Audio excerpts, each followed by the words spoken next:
реших да направя един видеоклип за кучешките изпражнения. Това също вода куче, но си нося плик, че това специално не е мое. Сега ще снимам градинката. Ето и там. Ето и тук. Ето и тук.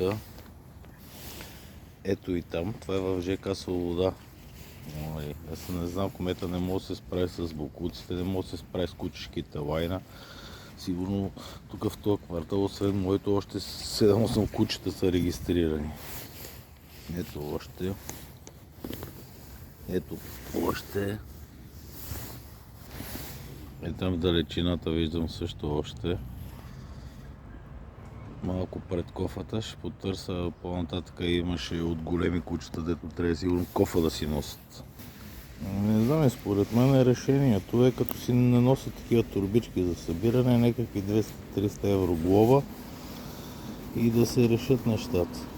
То едно време на село беше по-чисто кравефермата, отколкото тук градинките.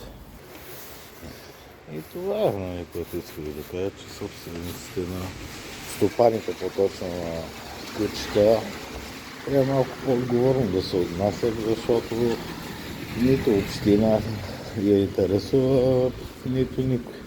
Просто не ми се връща натам за тия големите изпражнения кучешки. Отвратително, все пак се движат деца, хора, но никой няма е приятно да настъпи някакви кучешки изпражнения.